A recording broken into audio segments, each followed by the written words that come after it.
Hello అండి.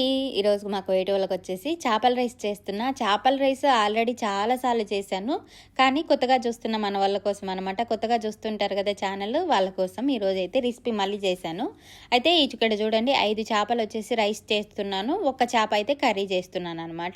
ఈ చేపలకైతే నేను మసాలా పట్టిస్తున్నాను. మసాలాలు వచ్చేసి పసుపు, చేపల మసాలా, ఇంకా వచ్చేసి ఎండు నిమ్మకాయల పొడి, ఇంకా ఉప్పు, ఇవన్నీ బాగా కలుపుకొని చేపలకైతే పట్టించుకోవాలి, మ్యారినేట్ చేసుకోవాలన్నమాట చేపల మసాలా. తర్వాత అయితే నేను ఇక్కడ చూడండి గోధుమ పిండి పైన స్ప్రింకిల్ చేస్తున్నా, అంటే పైన చల్లుతున్నాను. ఎందుకంటే ఇలా చేస్తే మనకు చేప ఆయిల్లో ఫ్రై చేసినప్పుడు విరిగిపోకుండా నీట్గా వస్తుందండి, చాలా బాగా వస్తుంది. ఒకసారి మీరు కూడా ట్రై చేయండి, ఇది చిన్న టిప్ అనమాట. అయితే ఆయిల్ వేయకముందు పెంకును ఒక రొంచేపు వేడి చేసి తర్వాత ఆయిల్ వేసి హీట్ చేయండి, అప్పుడే మనకు చేప విరిగిపోకుండా వస్తుందన్నమాట. ఎలాంటి చేప అయినా మసాలాలు పట్టించింది ఎలాంటిదైనా నీట్గా వస్తుందండి. అస్సలు పెంకుకే అతుక్కోకుండా మనకు చేప వేసినట్టు నీట్గా వస్తుందన్నమాట. ఒకసారి కంపల్సరీగా అయితే ట్రై చేయండి. ఎందుకంటే మనము విరిగిపోతే చేపల ఆయిల్ వేస్ట్ అయిపోతుంది, చేప తినబుద్ధి కాదనమాట. తర్వాత అయితే చేపల స్టఫింగ్ కోసం ఇదైతే నేను రెడీ చేస్తున్నా.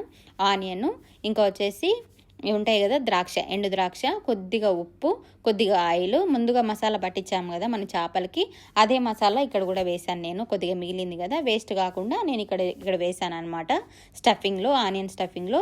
ఇదైతే కొత్తిమీర, సోయా ఆకండి, మంచి ఫ్లేవర్ కోసం వేసాను. కలర్ఫుల్గా ఉంటుంది, ఇంకా ఫ్లేవర్ కూడా బాగా మంచిగా ఉంటుంది అనమాట మనం చేప స్టఫింగ్లో పెడుతున్నాం కదా. తర్వాత అయితే రైస్ అయితే ఉడికించుకుంటున్నాను. ఇక్కడ చూడండి రైస్లోకి అయితే ఎసరు పెట్టుకొని అందులో ఉప్పు, పసుపు, అల్లం వెల్లుల్లి పేస్ట్ వేసి రైస్ కూడా వేసి ఉడికించుకోవాలి. అయితే రైస్ అయితే ముందుగా మనం వంట చేయకముందే 1 గంట ముందు రైస్ కడిగి నానబెట్టుకోవాలండి, అప్పుడే రైస్ బాగా పొడవుగా బాగా వస్తుంది. బాస్మతి రైస్ అయితే మనం ఖచ్చితంగా 1 గంట అయినా 2 గంటలు నానబెట్టినా కూడా ఏమి ఇబ్బంది లేదు, చాలా బాగుంటుంది రైస్. అప్పుడే మనకు పొడవుగా రైస్ బాగా వస్తుంది.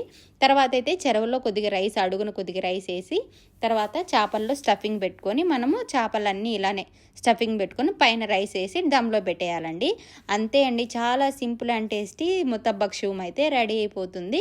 అయితే నేను ఇక్కడ చెరవ చిన్నది తీసుకున్నా, ఒకరోజు పెద్దది తీసుకుని సరిపోయిండు. నేను తొందరలో రోజు చేస్తున్నా కదా, సరిపోతుందిలే అని చెప్పి తీసుకున్నా. కానీ చేపలు చాలా పెద్దవి, అందుకే చెరవ చిన్నది అయిపోయింది అన్నమాట.